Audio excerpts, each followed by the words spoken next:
আমরা যে বিষয় নিয়ে আজকে চারটার খবরে ছিলাম তা অবশ্যই সংসদে এই যে বিরোধিতা ইন্ডি জোটে সেই বিরোধিতা নিয়ে, সেই বিরোধিতা আদৌ ধোপে টিকবে তো কিশলয়, এটাই তখন সব থেকে বড় প্রশ্ন বোধ হয়, সবচেয়ে বড় প্রশ্ন। এবং সেই বিরোধিতার জায়গায় যেটা আমরা শুরু থেকেই বলছিলাম, বিরোধী পক্ষের মধ্যে বিরোধিতা চলছে। অভিষেক বন্দ্যোপাধ্যায় বললেন যে আমাদের না জিজ্ঞেস করেই তো কে সুরেশের নাম ঠিক করা হয়েছে। আমাদের সঙ্গে এই মুহূর্তে যুক্ত হয়েছেন রাজপুত্র চন্দ, রাজনৈতিক কর্মী, তৃণমূলকে সমর্থন করেন। প্রথমেই রাজপুত্র তোমার কাছে যাব, কারণ এর আগে আমরা বাকিদের সঙ্গে কথা বলেছি। রাজপুত্র, এর আগে যখন রাহুল গান্ধীর গোটা দেশে একটি যাত্রা বের করেছিলেন, এই বাংলাতেও এসেছিলেন, মমতা বন্দ্যোপাধ্যায় বলেছিলেন যে আমাদের না জিজ্ঞেস করেই বাংলায় চলে এসেছে, জানতাম না।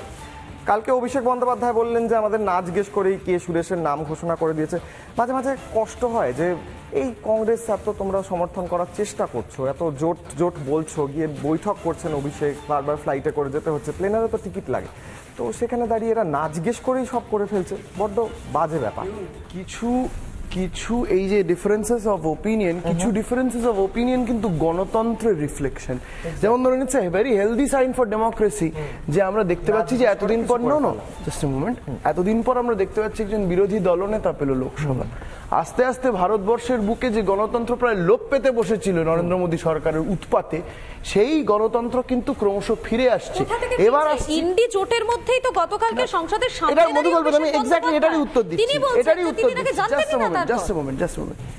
রহিবাদ স্পিকার পদটা নিয়ে যে জটিলতা তৈরি হচ্ছে, দেখুন যে কোনো কোয়ালিশনে, যে কোনো জোটে, সেটা প্রি পোল অ্যালায়েন্স হোক কি পোস্ট পোল অ্যালায়েন্স হোক, there has to be a certain democracy when taking certain important decisions.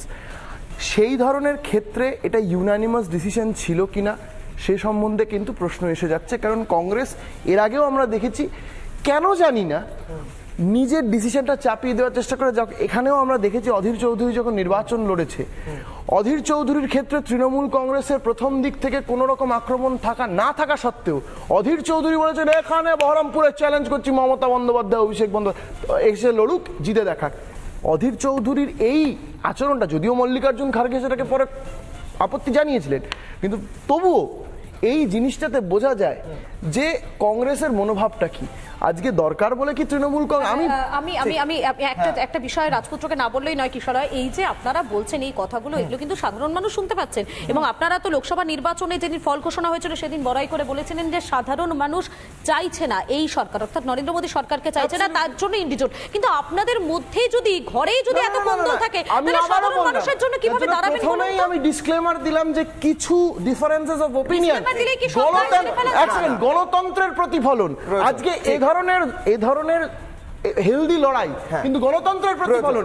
Narendra Modi সরকারের মতন আমরা বিশ্বাস করি। লেটস বি অনেস্ট, প্রতিদিন অনেক রাজনৈতিক আলোচনা হয়, তো রাজনৈতিক আলোচনায় অনেক কিছু আমরা ডিসঅনেস্টলিও বলে থাকি, এটা প্রয়োজন পড়ে। আজকে আমি একটা অনেস্ট প্রশ্ন করছি। যখন বসে অভিষেক বন্দ্যোপাধ্যায় বাড়িতে বসেন এবং বাড়িতে বসে যখন নিজের সারা দিনটার কথা চিন্তা করেন, সেখানে যখন দেখা যায় সাধারণ মানুষের চোখে ধরা পড়ে টিভিতে যে অভিষেক বন্দ্যোপাধ্যায় ছুটে যাচ্ছেন, জোট করতে চাইছেন, মমতা বন্দ্যোপাধ্যায় বারবার বলেছেন যে এখানে জোট নেই, দিল্লিতে জোট আছে, বলেছেন তো, স্টেজে দাঁড়িয়ে বলেছেন। সে দিল্লিতে জোটটাও তো হচ্ছে না, বাংলাতে জোট নেই, দিল্লিতে জোট নেই, কেরালায় জোট নেই, জোটটা আছে কোথায়? ইন্দোনেশিয়াতে। উত্তরটা দিচ্ছি। প্রথমত হচ্ছে এইখানটা এই কারণেই জোট নেই, তার কারণ কংগ্রেসেরই কিছু আচরণের জন্য এখানে জোট হয়ে ওঠেনি। কারণেই হোক জোট হয়ে ওঠেনি। মমতা বন্দ্যোপাধ্যায় এখানে জোট নেই, অ্যাবসলিউটলি। মমতা বন্দ্যোপাধ্যায় দিল্লিতেও জোটের সমস্যা হচ্ছে, কোনো সমস্যা হচ্ছে না। ইট ওয়াজ আ ডিফারেন্স অফ ওপিনিয়ন। আমি তো বলছি উত্তরটা আমাকে আউট অফ কনটেক্সট করতে হবে না। উত্তর দিয়েছে রাজপুত্র, আমি খুব স্পেসিফিক, আই আন্ডারস্ট্যান্ড দিল্লিতে জোটে কি সমস্যা হচ্ছে। একটা যদি সমস্যা হয়েও থাকে জোটে যদি সেটা উইল বি সলভড। সমস্যা হচ্ছে তার মানে যদি কিছু হয়েও থাকে হেলদি সাইড ফর ডেমোক্রেসি। যদি সমস্যা হয়েও থাকে, অভিষেক বন্দ্যোপাধ্যায় কি বলেছে যে it was not a unanimous decision by ইন্ডি। তার মানে সমস্যা রাজপুত্র, বেশ তো আমি মেনেই নিলাম। রাজপুত্র বলো জোটে সমস্যা হচ্ছে দিল্লিতে, বলো। তর্কের খাতিরে আমি ধরেও নিচ্ছি রাজপুত্র দিল্লিতে জোটে কি সমস্যা হয়েছে? অভিষেক বন্দ্যোপাধ্যায়ের কথাটাই তো আমি করছি। রাজপুত্র থেকে আমি একটা জাস্ট জানতে চাই, রাজপুত্র দিল্লিতে জোটে কি সমস্যা চলছে? দেখুন সমস্যা তখনই আমি বলতাম, আপনার কথা সমস্যা চলছে কি? চলছে যে আমি মাথা নাড়তাম এই কারণেই, মাথা নাড়তাম এই এই কারণে যদি দেখতাম এই সম্পূর্ণ প্রক্রিয়াটা ভেঙে গেছে, ভেঙে তো যায় কথা বলছি না রাজপুত্র, বেরিয়ে গেছে। সমস্যা হচ্ছে কংগ্রেস তৃণমূল সম্পূর্ণভাবে আলাদা হয়ে গেছে, রাজপুত্র হয়নি তো, তাহলে সমস্যা হচ্ছে না। আচ্ছা আচ্ছা আচ্ছা দিল্লিতে সমস্যা নেই। তার মানে মধুকল্পিতা, রাজপুত্র বলছে যে দিল্লিতে কংগ্রেস অভিষেক বন্দ্যোপাধ্যায় বা তৃণমূল কংগ্রেসকে কোনো প্রশ্ন না করেই নিজেরা সিদ্ধান্ত নিচ্ছে, সেটা কোনো সমস্যা নয়। এটা শুনে বাংলার সাধারণ মানুষ কি বলছে বলতো? একটা খুব পপুলার মিমের কথা মনে পড়ছে, আয় বেগন। অর্থাৎ যেখানে দাঁড়িয়ে একটা জোটের নিয়ম হচ্ছে অর্চনাদি যে একে অপরের সঙ্গে কথা বলে ডিসিশন নেওয়া, তাই তো করছেন আপনারা। আপনাদের জোটে কি আপনারা কাউকে না জিজ্ঞেস করে সবকিছু করে ফেলছেন এবং বলছেন যে কোনো সমস্যা নেই? আপনাদের জোটেও কি একই কালচার চলছে? একদম। দেখুন, আমি ওই যে হেলদি ডেমোক্রেসির কথা বলছিল রাজপুত্র, মানে বাড়িতে যখন দেখবেন বাবা ছেলে মেয়ে কাকি কাকিমা ঝগড়া হয়, হেলদি ডেমোক্রেসি। আর ঝগড়া হতে হতে মারপিট হয়, হেলদি ডেমোক্রেসি। মারপিট হতে হতে খুন হয়ে যায়, পুলিশ তুলে নিয়ে যায়, দ্যাট ইজ অলসো হেলদি বলতে হবে এদের। কারণ এদের একাগ্রতা, এদের বিরোধিতা, সহমত, এইটা এমন জায়গায় পৌঁছেছে যে বিরোধী আসনে বসে, শাসকের আসনে বসে নয়, বিরোধী আসনে বসে কে ক্যান্ডিডেট হবে স্পিকারের, তাই নিয়ে প্রথম দিনে প্রথম চত্রে তাদের মধ্যে লড়াই শুরু হয়ে গেছে। আজকে দেখুন 232 বা 234 জন যে এমপি যারা ইন্ডি জোটে আছেন, তারা যদি একটা ভোট কম পায়, সেটা কিন্তু নৈতিক পরাজয় ইন্ডি জোটের। তার মানে বুঝতে হবে জোটের মধ্যে ক্র্যাক আছে।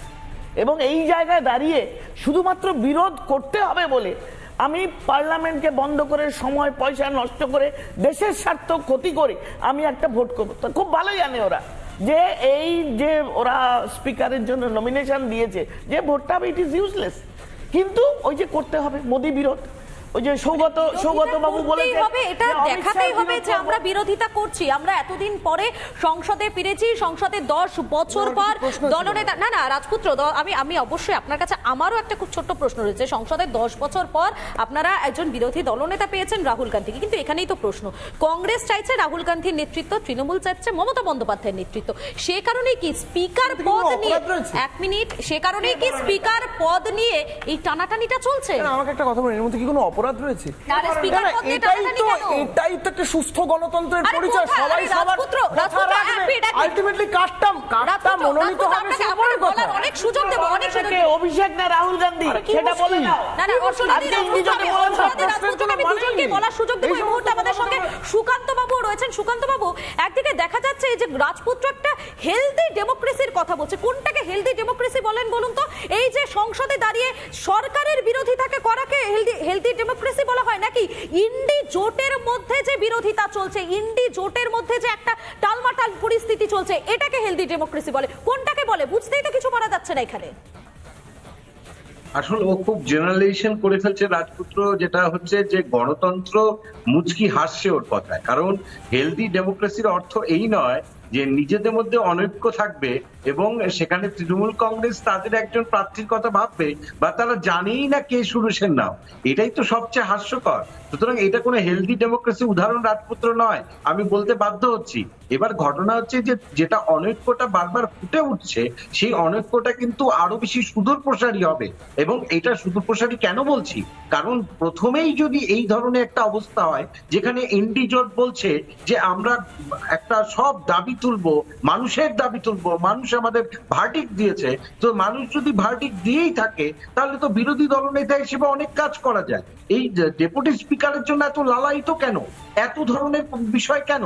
কারণ ওরা জানে যে ওম বিড়লা যখন ছিলেন মোটামুটি 100 জন সাংসদ, আমি যদি ভুল না বলি, তাদের সাসপেন্ড করেছিলেন।